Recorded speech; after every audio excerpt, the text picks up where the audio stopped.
Facebook, YouTube এবং TikTok তিনটা জনপ্রিয় সামাজিক যোগাযোগ মাধ্যম। তাদেরকে আমরা ইমেল করেছিলাম বিটিআরসির পক্ষ থেকে যে আজকে 31 জুলাই তাদেরকে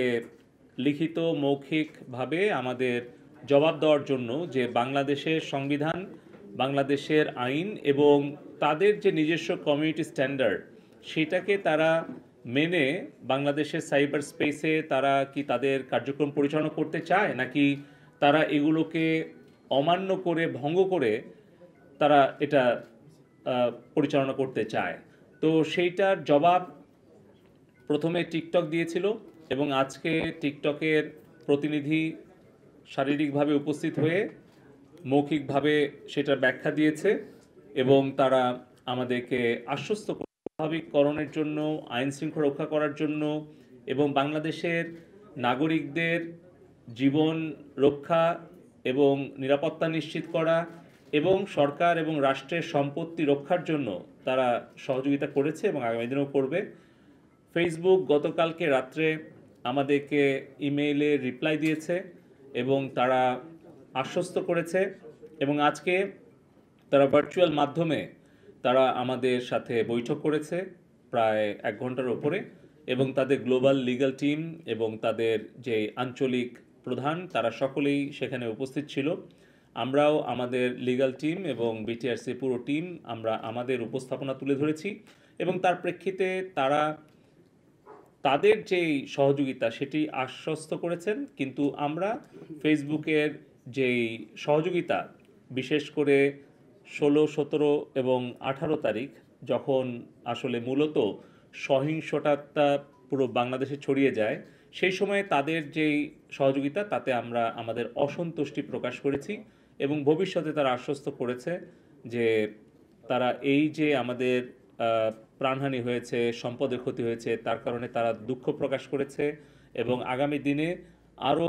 আন্তরিকতার সাথে কাজ করবে এবং তাদের যে রিসোর্স, ফ্যাক্ট চেকিং কিংবা তাদের এআই টুল ব্যবহার, এই সকল বিষয়ে কিছু দুর্বলতা আমরা তুলে ধরেছি যে তাদের দিক থেকে এই প্রক্রিয়াগত যে দুর্বলতা আছে, প্রযুক্তিগত দুর্বলতা আছে, আমাদের কাছে কি মনে হয় সেটা আমরা তুলে ধরেছি, সেটাও তারা অনেক অংশে মেনে নিয়েছে। ইউটিউব তারা লিখিতভাবে লম্বা একটা জবাব দিয়েছে ইমেইলে গতকালকে এবং তারা তাদের ব্যাখ্যা দিয়েছে তাদের প্ল্যাটফর্মে কিভাবে তারা কন্টেন্ট আমাদের রিকোয়েস্ট অনুযায়ী ব্লক করেছে, কন্টেন্ট টেকডাউন করেছে, কিন্তু তাদের চ্যানেলগুলো ব্লক করার ব্যাপারে তাদের ভিন্ন একটু মানে স্ট্র্যাটেজি আছে। সেগুলো তারা বিস্তারিত ব্যাখ্যা দিয়ে তারা বলেছে যে আগামীতে তারা আরও ঘনিষ্ঠভাবে কাজ করবে এবং সামনাসামনি তারা আরেকটি বৈঠকের জন্য আরেকটা তারিখ চেয়েছে, কিন্তু লিখিতভাবে তারা বিস্তারিত বর্ণনা করেছে। তো আমরা যেগুলো তুলে ধরেছিলাম আমাদের বৈঠকে, সেটা আমি আপনাদেরকে সংক্ষিপ্তভাবে ইউটিউবে যে বিষয়গুলো আমরা আজকে তুলে ধরেছিলাম সেটা আমি উল্লেখ করতে চাচ্ছি।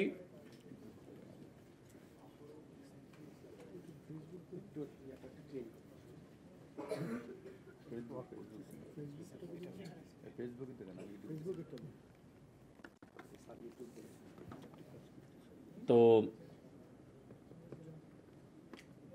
আমরা এখানে এই যে ধ্বংসাত্মক কাজ যেগুলো 16, 17, 18, 19 তারিখে দেশব্যাপী হয়েছে সেগুলো আমরা তুলে ধরেছি এবং তার প্রেক্ষিতে তাদেরকে আমরা একটা তথ্য উপাত্তগুলো আমরা তুলে ধরেছি যে কিভাবে আসলে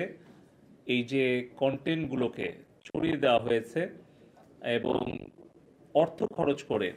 দেশ থেকে এবং বিদেশ থেকে কিছু কিছু কন্টেন্টটাকে উস্কানি দেওয়ার জন্য, মিথ্যা গুজবটাকে ছড়িয়ে দেওয়ার জন্য এভাবে আসলে আপনারা দেখছেন যে ঠিক 15, 16, 17, 18 কীভাবে এটাকে ছড়িয়ে দেওয়া হয়েছে। আবার যখন আমরা ইন্টারনেটটা আবার স্বাভাবিক গতিতে ফিরে পেলাম তারপর আবার এটাকে শুরু করা হয়েছে। সো এটা একটা কন্টিনিউয়াস প্রসেস। আমরা চেয়েছি তাদের কাছ থেকে এটা যেন তারা একসাথে মিলে কাজ করে। তো এই বিষয়গুলো নিয়ে তারা আমাদের সাথে একমত পোষণ করেছে যে তাদের যে এআই সিস্টেম কিংবা তাদের যে human intervention, fact checking system, এগুলো যাতে আর কি তারা সেভাবে সহযোগিতা